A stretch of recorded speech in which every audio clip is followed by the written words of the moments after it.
Bom, vamos entrar então, provavelmente essa que vai ser a última aula do curso, né, de Geologia Estrutural 2 desse nosso semestre aí, onde a gente vai falar da parte 4 aí do bloco sobre falhas, que são as falhas de rejeito direcional e os sistemas transcorrentes, grandes sistemas orogênicos transcorrentes. Essa foto que a gente está vendo no fundo são de rochas graníticas alinhadas ali, né, na zona de desalhamento Patos, fica lá na Paraíba, tá bom? E esse formato triangular, aí, como a gente já falou, de feições morfotectônicas associadas às zonas de falha, né, indica que provavelmente a gente tem algum tipo de reativação dessa zona de falha, aí, que é uma zona de falha antiga, lá do Cambriano, né, que provavelmente ela foi reativada aí, porque tem essas feições aí muito controladas, né, pelas falhas, os granitozinhos todos alinhados aí nas feições triangulares, né. Um lugar muito bonito, muito legal de fazer campo. Então tem um roteirozinho aqui da aula para a gente não se perder. Vamos começar com uma introdução, né? Tem aqui as figurinhas mostrando os tipos de falha transcorrente, cortando estratigrafias um pouquinho diferentes aqui, né? Com uma horizontal e a outra já com um mergulho anterior.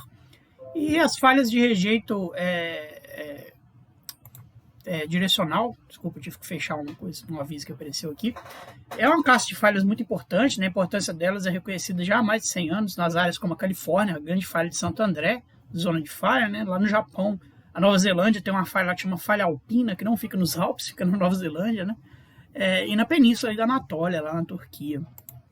Elas são relacionadas a terremotos, os mais destruidores estão relacionados a esse tipo de falha.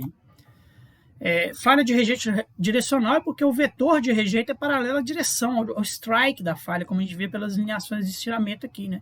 Por isso o rejeito é direcional, ele não é no mergulho nem oblíquo, né, nesse caso. Portanto, ele é paralelo à superfície terrestre, né? Eles têm mergulho tipicamente maior que os outros tipos de falha, a maioria delas são quase verticais, né? E quando você olha por cima, você tem uma estrutura vertical cortando a superfície da Terra, ela pode aparecer como traço retilíneo, né, bastante reto na superfície terrestre. Então, as falhas de rejeito direcional, o rejeito direcional quer dizer strike slip, né? Em inglês, strike é a direção do plano e slip é o deslocamento, né? Quando elas têm expressão regional ou global, às vezes elas são chamadas de transcorrências, né? Ou range fault em inglês. Normalmente as transcorrências elas têm extremidades livres, ou seja, o comprimento da falha vai aumentando com o rejeito acumulado, né? Até ele se encontrar em alguma outra estrutura, alguma outra falha, porque ele vai se você deixasse, né? Teoricamente a falha transcorrente ela podia sair se propagando por os dois lados, né? Porque é um plano verticalizado ali. Mas na maioria das vezes vão truncar em outras estruturas, né? Acabar morrendo ali. Então, as falhas de rejeito puramente direcional, elas não causam um deslocamento de camada vertical, horizontal ou paralela à direção da falha, né? Então, ver isso por cima é um pouco difícil, né? Como a gente está vendo aqui, né? O deslocamento é todo no strike. Então, por exemplo, se a gente não tiver feições morfotectônicas bem desenvolvidas que permitam ver o traço da falha, né? Por exemplo, zonas de fraqueza que são erodidas ali, fazendo alinhamentos negativos no relevo, você vai ter o mesmo tipo de rocha dos dois lados aqui, por exemplo, né? Isso seria resolvido se você tivesse uma falha que está cortando uma estratigrafia onde o strike das camadas é diferente do strike da falha, por exemplo, né? Não está representado aqui. Então está aqui a região da falha de Santo André e uma foto aérea mostrando rios encaixados aí na falha de Santo André, né? Um rio muito reto, assim, ó. Você pode desconfiar que está encaixado em algum tipo de estrutura que não é gerado pelo ser humano, né? O interessante da falha de Santo André é que ela atravessa, né? Ela começa aqui na zona oceânica, onde ela liga uma zona de convergência com uma zona extensional, né? Que a gente tem dorsal meso-oceânica aqui dentro do Golfo da Califórnia. Então ela atravessa a porção continental ligando uma zona de convergência com uma zona extensional. Muito interessante como é que esse tipo de falha funciona como ligação, né? Entre essas duas zonas, entre dois oceanos, ela atravessa a parte continental, ligando essas duas partes aí, né? Aí tô eu lá numa foto lá não lembro como é que chama o lugar, esse lugar, parque, alguma coisa, esqueci, mas eles colocam essas plaquinhas, né? Colocaram a placa bem aqui nessa drenagem que passa a falha de Santo André. Do lado de lá você vai estar na placa norte-americana, do lado de cá você está na placa do Pacífico, né? Tem uma plaquinha do outro lado falando que você está entrando na placa do Pacífico. Interessante, lá na Califórnia, cheio de plantação de laranja, né? E às vezes os caras fizeram as plantações tudo retilíneazinha, mas direto você tem movimentação nessa zona de falha, né? Ela acaba deslocando as plantações de laranja lá. Mesma coisa cerca, né? Qualquer feição retilínea aí, que a falha atravessar, acaba mudando o terreno de um lado para o outro e dá problema aí nos proprietários das fazendas dos dois lados, né? Isso aí durante o terremoto de 1906 mexeu essa cerca aí. Aqui também na excursão que a gente fez com o Stephen Marsh e o Alckmin, né, alguns anos atrás, isso aqui é um conglomerado recente, né, um sedimento quase inconsolidado ali num talos que foi atravessado pela falha de Santo André, por um dos splays da falha de Santo André, né, porque é uma zona de falha. E aqui é a estrutura vertical do plano de falha e a alineação de estiramento completamente horizontal. Então eu aqui mais ou menos, né, ia falar que eu estou ensinando para o Marcha aqui, mas é sacanagem, né? Ele que ensinou para a gente. Eu cheguei lá só para tirar uma foto pertinho aqui do plano de falha com as estrias horizontais. Então aqui mais de perto para a gente ver as estrias praticamente horizontais aí, né? Isso aqui é um lugar clássico onde essa cerca aí pulou, né? 16 pés. Lá nos Estados Unidos eles usam essa medida imperial até hoje aí, né? Tá eu, o professor Tiago Novo aqui, o professor Humberto Reis aqui atrás. Que atrás está a Julia Maccioli, um chinês que estava com a gente lá, e essa cerca pulou aqui, né, de um lado para o outro. Então, se você está de um lado aqui, você está na placa norte-americana, do outro lado você está na placa do Pacífico. Ela foi reconstruída, a cerca, né, a original já foi destruída já, mas eles sempre reconstroem aqui nesse local, mostrando, né, que em 1906 deve ter dado briga entre os fazendeiros aqui, porque a cerca mudou de lugar, né. O menino lá desenhou aqui. Os caras não soltaram a mão, né, depois que pulou, eles foram estirados aí para um lado para o outro. Desenho de criança. Coisa interessante, né? Falando de falha transcorrente ou strike slip, a gente pode ter um rejeito sinistral, que é o rejeito anti-horário, né? Então um bloco rodou em relação ao outro no sentido contrário dos relógios, ponteiro do relógio, né? Ou a gente tem falhas destral ou laterais direitas ou horárias ainda, né? Se você está olhando de cima, não vai fazer diferença se você está olhando do lado a partir desse bloco ou a partir desse, né? Dos dois, o movimento vai ser o mesmo, e isso diferencia a falha transcorrente, a falha de rejeito direcional dos outros tipos de falha, como a gente viu, né?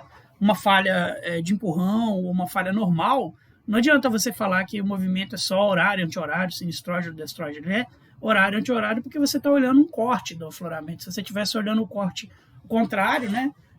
O movimento anti-horário vai aparecer como horário. Então, para uma falha normal, para uma falha de empurrão, você tem que especificar. É um movimento normal com topo para oeste ou com topo para norte, dependendo de onde que o bloco da Lapa está indo, né? Ou você pode falar que é um movimento normal horário quando você está visando o afloramento para norte, né? Você está olhando um afloramento para norte e aí você fala, ó, olhando para norte o movimento é horário, mas se eu olhar para sul o movimento vai ser anti-horário. Já a falha transcorrente não, né? Basta você falar que é sinistral, destral, que já qualquer lado que você estiver olhando ela, o movimento vai ser o mesmo, né? Por essa assimetria aí da visão em planta. Existem algumas pessoas que têm problema com esses termos que terminam com "al", né? Fala que é um neologismo aí do inglês, sinistral, dextral, que em português a gente deveria traduzir como sinistrógeno, destrógeno. Então, vocês vão ver esses termos aí dessa forma em alguns trabalhos. Então, enquanto o rejeito de falha normal inversa é limitado pela espessura da crosta, né? Essas falhas elas mudam de mergulho com a profundidade, como vocês lembram lá, elas viram falhas lístricas, né? Devido a diferença de competência, pressão, temperatura, etc. Em teoria, falhas direcionais são planos verticais, então, em teoria, elas podem atravessar toda a crosta. Um trabalho muito legal de Alain Boucher e companhia aqui, né? Que fala dessas falhas transcorrentes que podem chegar até no manto, tá bom? Então, tem evidências lá com olivinas deformadas, né, de falhas transcorrentes que podem chegar até o manto aqui embaixo, o manto litosférico, né? O manto astenosférico, ele flui, né? Ele não resiste à deformação, né? Então, como a gente tinha falado, feições morfotectônicas, essa foto aqui do Davis e Hill, nos mostra muito legal, rios que foram transectados pela falha, né? Então, olha lá, eles foram capturados da drenagem, né? A própria drenagem foi deslocada em relação à movimentação na falha aqui, né? Isso auxilia a identificar. E olha como é que a zona de falha é retilínea, né? É uma das poucas coisas que aparece retilínea porque são planos muito verticais. Olha aí novamente, né? Rios transectados, drenagens transectados pela zona de falha. E aí dá para você saber, né, que a movimentação aqui é, no caso, horária, né? E tanto faz você estar olhando de sul para norte ou de norte para sul, ou de leste para oeste, oeste para leste, a movimentação vai ser horária de qualquer forma, né? Aqui é a falha alpina, que eu falei com vocês, que na verdade fica na Nova Zelândia, né? É outro exemplo daquelas zonas de falha que conectam duas zonas convergentes, no caso, mas com mergulho invertido, né? Então a gente tem uma zona aqui da fossa de Tonga Kermadec, que a subducção é da placa do Pacífico para a placa australiana, né? Para baixo da placa australiana. E aí a gente tem um segmento aqui para sul da Nova Zelândia, que a subducção é para o outro lado, né? E para ligar esses dois segmentos com subducção diferente, a gente tem a falha alpina. É uma falha que causa terremotos terríveis lá nesse de 2011, por exemplo, de Christchurch, causou o deslocamento desse trilho de trem aí, ó, né? O trem que estava passando aí nesse momento foi igual perna longa aqui, né? O Papaléguas acabou destruindo essa parte aí do trilho, né? Bom, roubei esse slide aqui do professor Salamone, não quis fazer outro não, porque esse aqui já estava muito bonitinho, mas para falar dessa tipo de distribuição das estruturas em zonas transcorrentes, né? Elas não aparecem como falhas isoladas, mas sistemas com a geometria que pode ser em echelon, né? Escalonada, quer dizer, se repete mais ou menos aqui em um strike, né?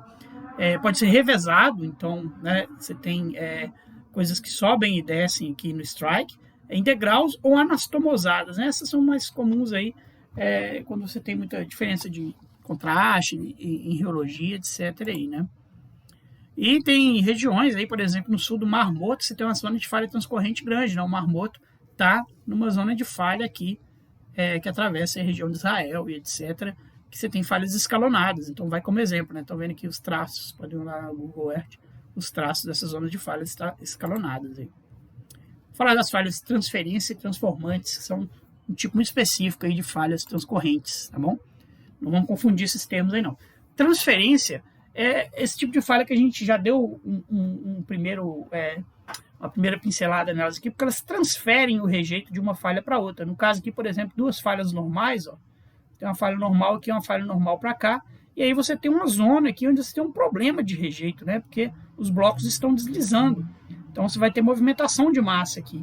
E aí, para ligar essas duas zonas de falha normal, existe uma zona de falha transcorrente. É uma falha vertical, né? Porque essa massa está deslizando para cá, enquanto esse bloco aqui, que é de lapa, está em contato com outro bloco de capa do outro lado. Então você precisa ter uma falhazinha para transferir esse rejeito das duas normais. Mesma coisa em zonas de falha de cavalgamento, né? Falhas reversas, você também, ligando duas falhas reversas que elas não batem no strike, né? Você vai precisar de falhazinhas de transferência para ligar uma a outra, conectar aí, né? Porque entre esses dois blocos, aqui você tem o bloco da capa em contato com o bloco da lapa horizontalmente. Tá bom? Em escada continental, isso acontece muito nessas bacias do tipo rift, né? Os semi-grabens aqui, ó, né? A falha lística normal aqui, uma falha lística normal do outro lado, com mergulho para o outro lado. Então você tem movimentação de massa para cá, movimentação de massa para lá. E com isso você vai conseguir ter uma falha de transferência aqui no meio para ligar esses dois segmentos. Tá bom? Quem ficou esperto nesse último desenho aí já viu uma coisa meio estranha, né? Nesse rejeito dessa falha aí. Aparece aqui nessa foto aqui, em escala menor agora, né? Do livro do Fossen, lá do Delicate Arc em Utah, USA. E aí eu peço para vocês olharem o rejeito dessa falha de transferência, né? Que está ligando dois grabens aqui, ó. Para vocês, só de bater o olho, esse rejeito pareceria correto? Né? Porque se você imaginar que era um graben só e que depois ele foi deslocado, o rejeito tinha que ser ao contrário, né? A movimentação não podia ser anti-horária, tinha que ser horária, né? Só que não foi isso que aconteceu. Primeiro você tinha os grabens que já estavam separados e essa falha vem depois para conectar os dois, né? E aí faz sentido, porque esse bloco está movimentando para cá enquanto esse está movimentando para lá. Então, o sentido dele tem que ser exatamente anti-horário, né? E veio o Tuz Wilson, que foi um dos porta-vozes aí da Revolução Tectônica de Placas, e revivou aí a teoria do derivo continental, e por isso a gente tem o nome ciclo de Wilson, das rochas aí, né? Ele lançou um artigo clássico em 65 na Nature, que é um novo tipo de falhas, e o que elas têm a ver aí com o drift continental. Isso aí vem do mapeamento do fundo oceânico devido à Guerra Fria, né? E uma grande surpresa disso foram as grandes cadeias de montanhas que formam as cordilheiras mesoceânicas, onde a gente está tendo espalhamento do fundo oceânico. E o Wilson descobriu que os diversos segmentos aqui da cadeia mesoceânica, né, eles são separados horizontalmente, eles não seguem uma linha só, e eles são ligados por falhas de rejeito direcional, né? Uma série de falhas normais ligadas por rejeito direcional. Ele chamou essas falhas de falhas transformantes, né? Tem umas grandes zonas transformantes aí no oceano terrestre. E a falha transformante é uma falha transferente, quer dizer, ela transfere a movimentação, né, normal de um bloco para outro, que atravessa a crosta oceânica e liga segmentos da dorsal mesoceânica separados, zonas de subducção, outras falhas transcorrentes, etc. Também chamado de falhas interplaca, porque elas conectam diferentes placas tectônicas, né? No caso da dorsal mesoceânica, você tem a placa eurasiana de um lado, né, americana do outro, do Atlântico do outro, né, se não me engano. Grande sacada do Wilson foi perceber esse problema do rejeito, né? O rejeito das falhas transformantes, se você imaginasse que esse dorsal mesoceânico começou com uma linha reta e depois foi separada, esse rejeito aqui tinha que ser o contrário, né? A movimentação tinha que ser anti-horária para deslocar essa dorsal mesoceânica. Mas, na verdade, a movimentação é para o outro lado. Por quê? Você está tendo separação aqui no meio, né? Então, esse bloco está descendo para lá, esse bloco descendo para cá, da mesma forma que esse bloco está descendo para lá e esse para cá. Então, se esse bloco está descendo para lá, a movimentação dele aqui tem que ser a setinha para cá. E esse para cá, a setinha tem que ser para cá. Então, o movimento é exatamente o contrário do que você esperaria se você estivesse deslocando essa dorsal mesoceânica, né? Quer dizer, não existia uma dorsal retilínea e ela foi deslocada. Existia a dorsal que já não era retilínea e a falha transformante se forma em resposta a essa movimentação diferencial, né? Ela vem depois da dorsal mesoceânica. Bom, isso aí que eu acabei de falar. Então, você não pode usar o rejeito aparente para inferir diretamente o deslocamento das mid-oceanic ridges aí, né? Ele é exatamente o contrário. Em profundidade, a gente já falou que elas podem chegar até no manto, mas principalmente essas aí que estão próximas da zona de subducção, né? As falhas transcorrentes, elas podem truncar nas falhas de cavalgamento, as falhas normais, né? Isso vai te dar um fim para ela aqui, né? Terminar nas grandes feições como a zona de subducção. Acontece que, por exemplo, a terminação na zona de subdução aqui no arco de Sumatra, né? Isso gera diversos tsunamis aqui na Indonésia, quando tem a movimentação dessas grandes placas aqui, porque elas estão por baixo d'água, né? Bem na zona de subdução. Isso pode gerar grandes tsunamis aí. Então, na natureza, a gente tem vários limites de placas, né, que vão implicar em falhas transformantes de rejeito diferente. A gente tem que sempre avaliar o movimento relativo entre as duas placas em questão para saber o rejeito da transformante. Então, a gente já viu que uma transformante que conecta uma dorsal mesoceânica com outra dorsal mesoceânica, o rejeito é exatamente o contrário que a gente esperaria se fosse uma dorsal mesoceânica só, que depois é deslocada, né? A gente pode ter um arco magmático conectado a uma ride, a uma dorsal mesoceânica. No caso lá, né, essa placa está sendo levada para cá, ela está sendo empurrada pela dorsal e no outro lado ela está subductando, então movimentação horária. Né? Estamos conectando agora dois arcos que têm a mesma subducção, né? Então essa placa está vindo descendo para cá, ó, então movimentação tem que ser horária, tá certo? Vamos ver agora um pouco da distribuição dos esforços em relação às estruturas associadas à falha transcorrente e strike slip.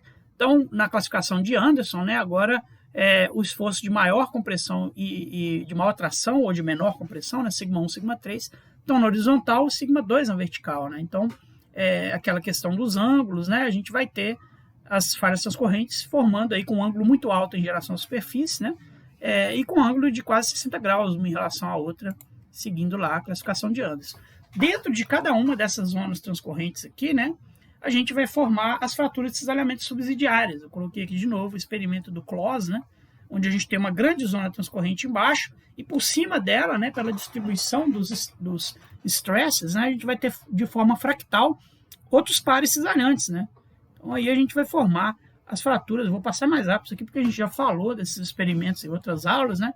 As fraturas do tipo R', que se formam escalonadas aqui em relação, né, e com um ângulo de cisalhamento em relação à zona de cisalhamento principal, aqui no experimento com madeira e o bolinho de argila por cima. Né? Então, encontrar esse tipo de estrutura escalonada, como no Mar Morto lá que eu mostrei, né, pode te indicar que está passando uma falha transcorrente lá em subsuperfície, né, no embasamento. De novo, a distribuição dos stresses e os tipos de fratura que podem se formar, né? R', fraturas extensionais de tração, aqui paralela a sigma 1, perpendicular a sigma 3, e as microfalhas de cavalgamento. Vou passar mais rápido, porque eu já falei essas coisas em outras aulas, então vocês podem dá uma pausa aí, lê, né? As R são as fraturas sintéticas com a mesma movimentação da falha principal e as R' antitéticas, né?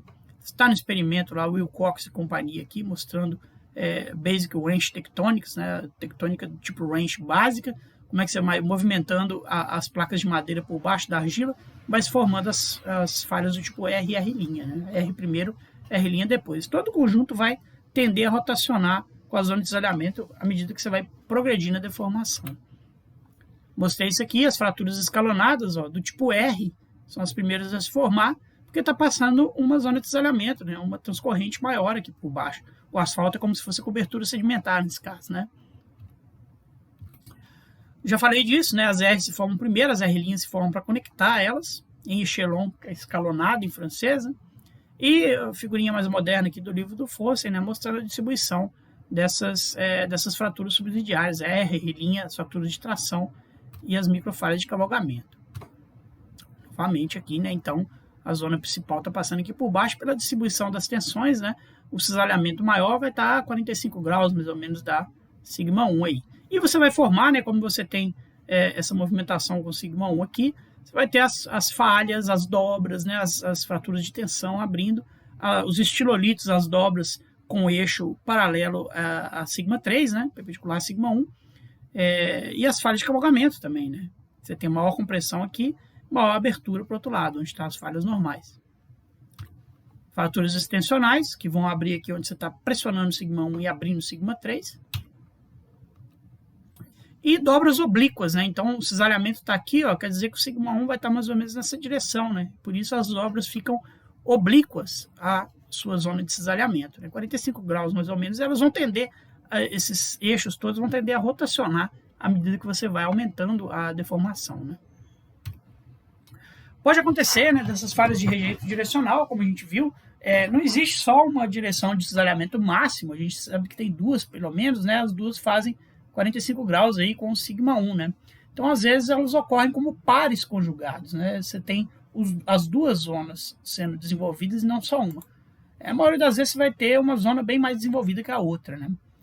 Então, o ângulo entre os dois conjuntos de falha vai ser bissectado por sigma 1. Sempre procurar, né, movimentação, se ela for horária de um lado, ela é anti-horária do outro, o sigma 1 está onde a massa está indo para o meio do seu conjunto, né?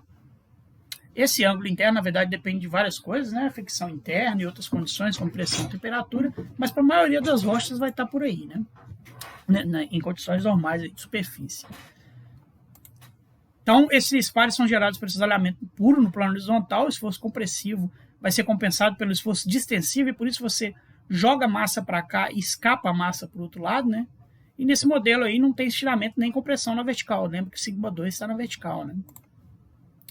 Isso acontece, né? Um exemplo muito famoso de desenvolvimento de pares conjugados é na colisão Índia-Ásia. Tem um experimento famoso de Taponier et al., que ele usa a Índia como se fosse um dentador rígido, né? Tipo um bloco de madeira que está entrando num plástico, aqui numa plasticina, numa manteiga, né? E aí, quando a crosta que está a norte, né, a Ásia, que é menos competente que a crosta indiana, ela é atingida pela Índia, ela vai escapar aqui lateralmente, e esse escape lateral ele é levado a cabo principalmente por esse tipo de desenvolvimento desse par conjugado de falhas transcorrentes, né? Porque você está colocando sigma 1 aqui, ó, as duas direções principais de cisalhamento máximo vão estar a 45 graus de sigma 1, formando essas grandes zonas de cisalhamento aí, ó, que você vê a norte dos Himalaias, tá bom? Vamos falar das estruturas relacionadas à curvatura de falhas direcionais, né? Eu falei que as falhas direcionais, a maior parte do tempo, elas são bem retilíneas, mas ao longo do seu strike, elas podem sofrer curvaturas, né? Normalmente são curvaturas de pouca monta, assim, porque rapidamente a sua falha vai voltar à direção, né, que ela está. Mas o que pode acontecer é que no meio dessas curvaturas, né, a gente está aqui com a falha horária, o que pode acontecer, né, você está subindo esse bloco aqui para o lado de lá e descendo esse para o lado de cá. Se a curvatura for de uma falha horária, né, a curvatura for anti-horária, o que você vai ter é uma zona compressiva, né? Aqui você vai ter uma zona onde esse bloco aqui vai querer entrar no bloco de lá. E ao contrário, né, quando a curvatura é anti-horária, aqui você vai ter você vai ter uma abertura, né, uma zona de abertura, onde esse bloco está descendo e o outro está subindo. Isso é importantíssimo para depósito mineral, essas coisas assim, né? Então, quando esses obstáculos aparecem pela frente, né, eles são chamados de step over, como se fosse degraus aqui, né, no traço curvilíneo da falha ali. Se você tem uma zona compressional devido ao step over, a gente tem uma curva de restrição, chamada de restraining band. E se a zona produzida é extensional, a gente tem uma curva de liberação, também chamada de releasing band. Então aqui, ó, o plano de falha, quando ele tem essa curvatura, esse step over, né? Abriu, ó lá, a gente vai ter um releasing band, e você vai ter dentro desse release band um tipo de bacia especial, né, chamado de bacias pull apart, porque você vai gerar um relevo negativo, uma bacia muito tectonicamente controlada, né?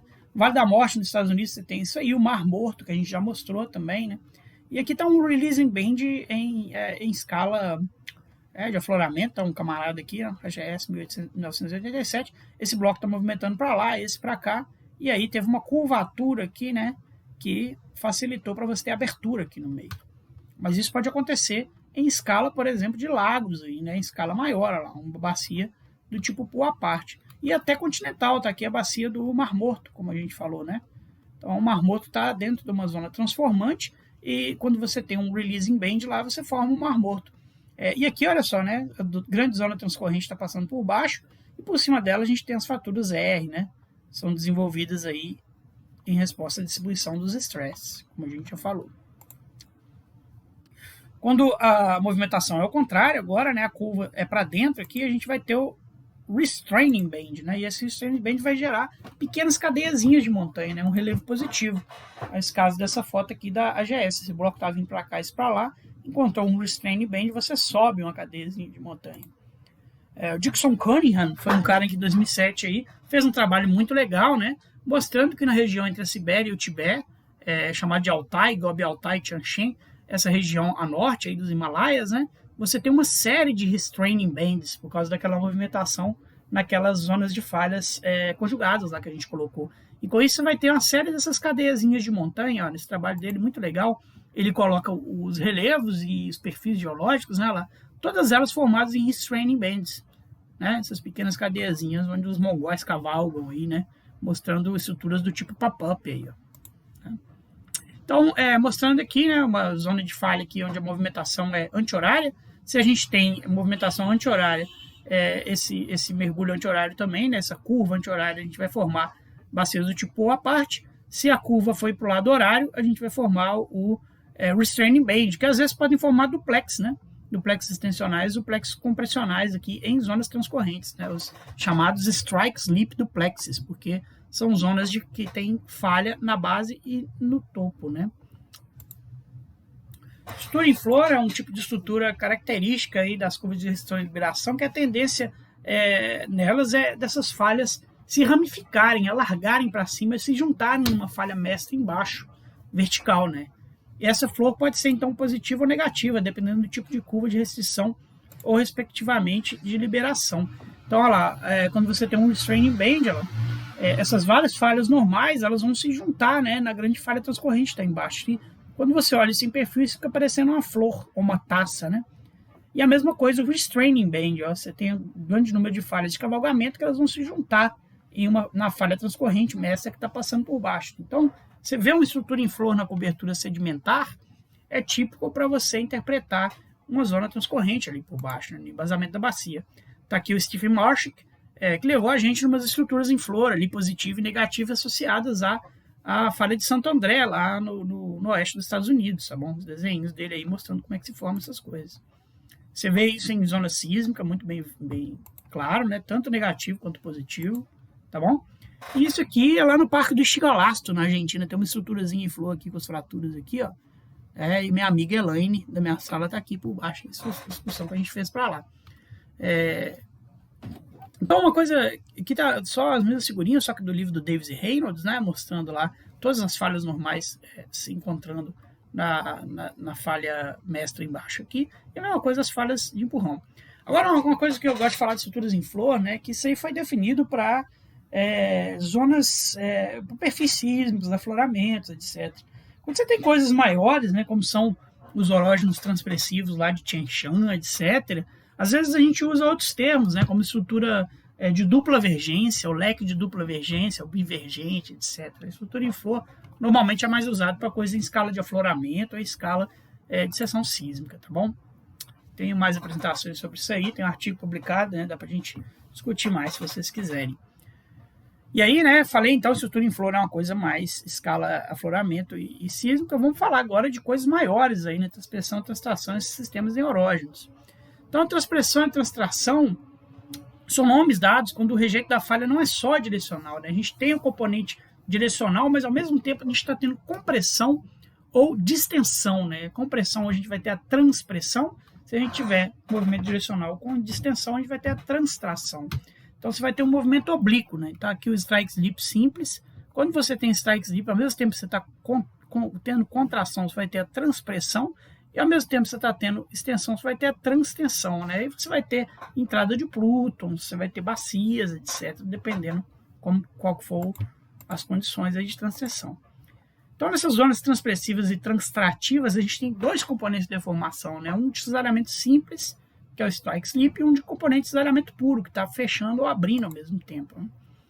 Vai resultar, então, em elipsoides oblatos, né? Enquanto a transpressão, né? Enquanto a transtração vai gerar charutos, né? Quando você está abrindo ao mesmo tempo que você está deslocando, você vai estender aqui o seu elipsoide de deformação, né?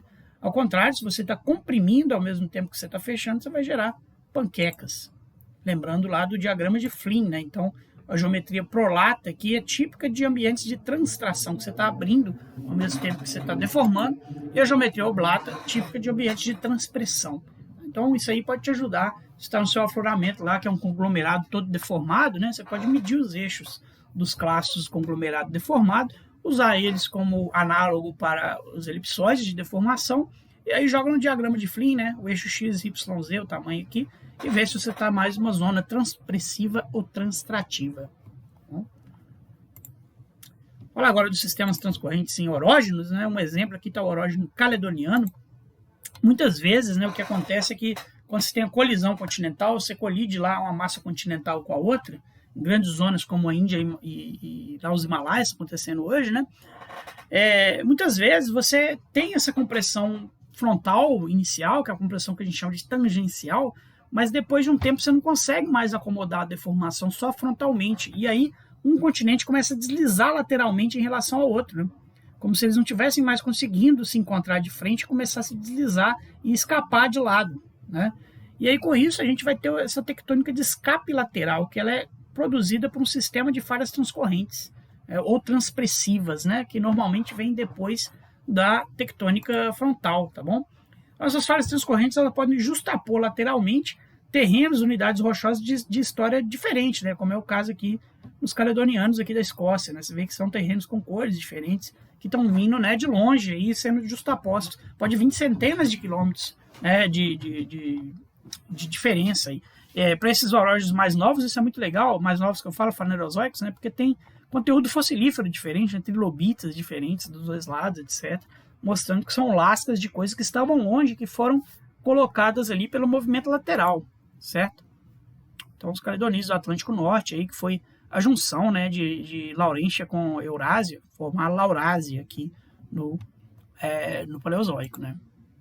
Outro lugar que a gente vê isso lindo, né, é a província Borborema, do nordeste do Brasil, onde a gente tem uma tectônica de escape lateral tardia, né, tem que ser tardia, muito bem demarcada por esse sistema de falhas transcorrentes. Tudo isso aqui é verticalizado, né? Tem uns sistemas de falha tanto nordeste-sudoeste quanto leste-oeste aqui, né? Patos e Pernambuco, os dois principais aí. Isso em escala continental. Então, coloquei aí uma imagem do Google Earth, né? E aqui a gente vê muito bem o cisalhamento Patos, ó. Até com duplex de strike slip, né? Atravessando, a cidade de Patos está por aqui na Paraíba. E ele é sempre ligado a essas zonas aqui, nordeste e sudoeste, né? Que entra aqui Senador Pompeu, Linha Transbrasiliana, etc. Dá para ver muito bem no Google Earth isso aí, né? Então tá lá, o cisalhamento Patos com os cisalhamentos subsidiários aqui, Tatajuba, Porto Alegre, Picuí, João Câmara, Senador Pompeu.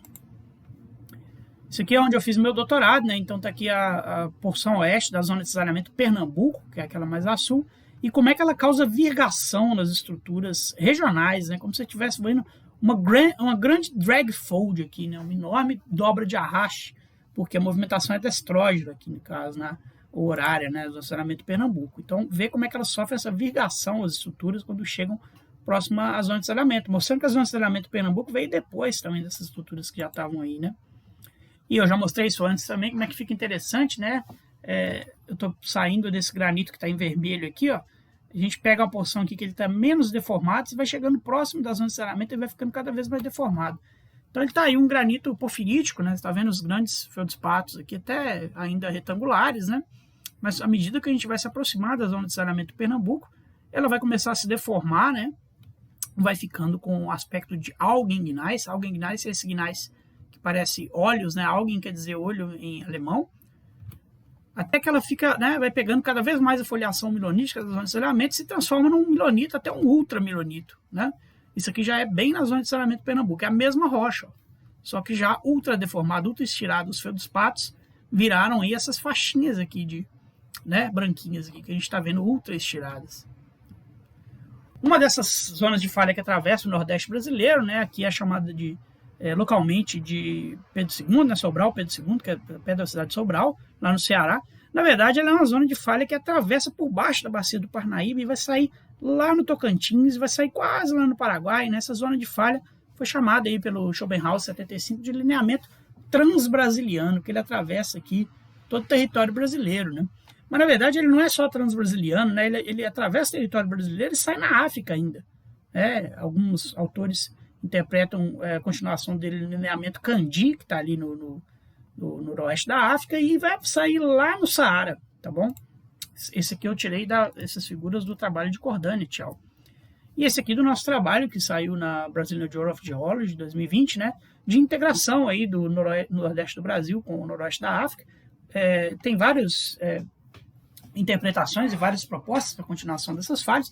Uma dessas interpretações, né, é a continuação do lineamento transbrasiliano, que está aqui, ó, Tocantins, passa por baixo da bacia do Parnaíba, sai no Ceará, continua no lineamento Candi, e aí aqui quando ele chega no escudo Tuareg, que é o escudo que está por baixo aqui do Saara, né, provavelmente ele se ramifica em uma série de falhas nessa estrutura do tipo rabo de cavalo, estrutura típica, né?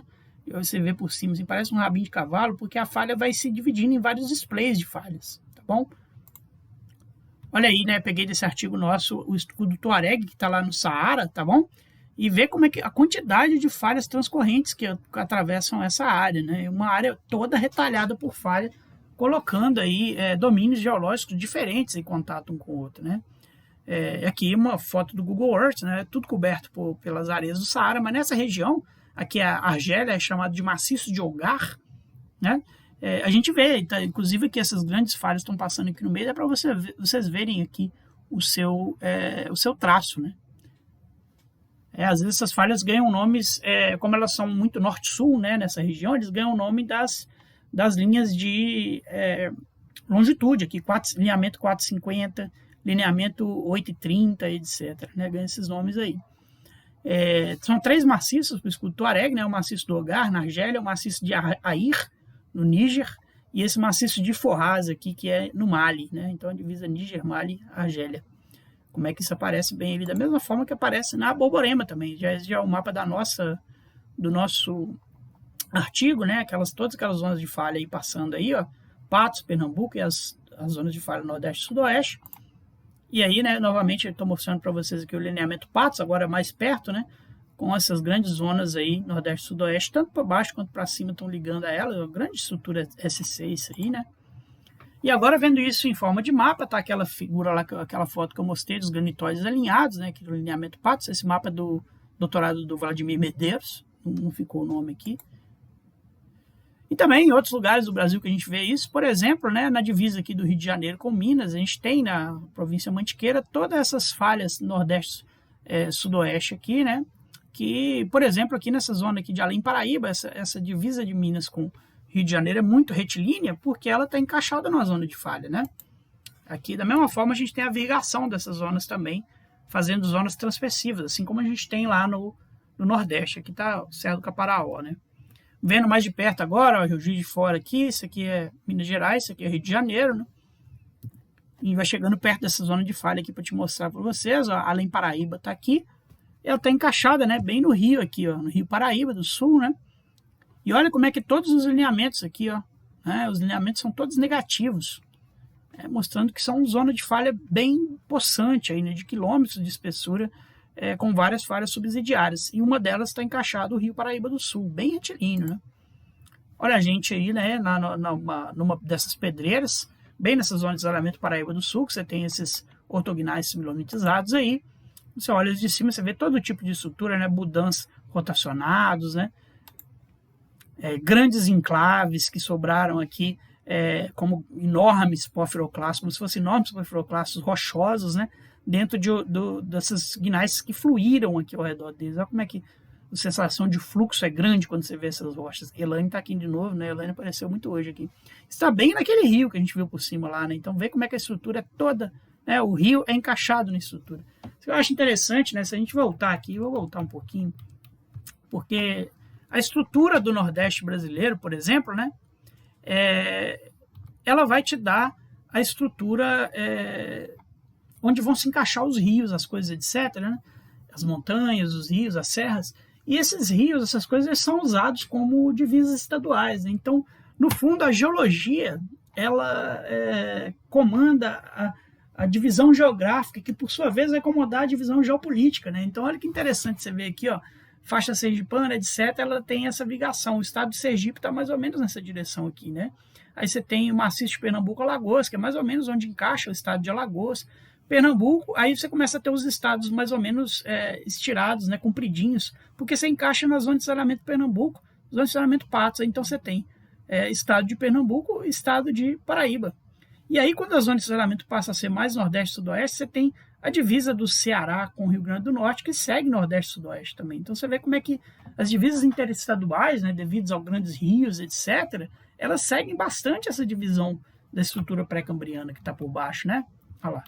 E a mesma coisa aqui, né? Minas Gerais e Rio, etc. A divisa seguiu bem onde está o rio, encaixado o rio Além Paraíba, que é uma zona de isolamento. Então, a geologia, mais uma vez, né, comandou aqui a geografia, que por sua vez comandou a geopolítica, né? Visão dessas coisas aí. Mas só continuando aqui, né? Quando a gente olha as rochas mais de perto, tá aí milonitos lindos, né? Nessas zonas de isolamento Paraíba do Sul, às vezes com folhação de peixe de folhação, né? Tudo mostrando movimentação do estrógeno. E esse lindão aí que eu já mostrei, que é um porfiroclasto tipo delta, movimentação do estrógeno também, né, pessoal? Sempre subindo a escada, beleza? Então é isso aí, pessoal. Espero que vocês tenham gostado da aula, gostado do curso, né? Saíram aprendendo bastante coisa aí sobre geologia estrutural. Sempre tem mais para aprender, né? Vamos aplicar, vamos para o campo, vamos tentar reconhecer a estrutura, tentar interpretar a estrutura. E é isso aí, sempre aprendendo, sempre correndo atrás, voltando para estudar nos livros, voltando para comparar o que está vendo no campo, etc. Em todas as escalas. Vamos lembrar, né? Sempre aí, geologia estrutural é fractal, tá bom? O que a gente vê na lâmina, a gente vê em afloramento, a gente acaba vendo na região inteira. Então, achar o afloramento-chave é aquele que vai te mostrar a estrutura da região. Esse aí não tem preço. Você para nele, pode gastar um dia inteiro que vai valer a pena, beleza? Grande abraço, então, e até a próxima.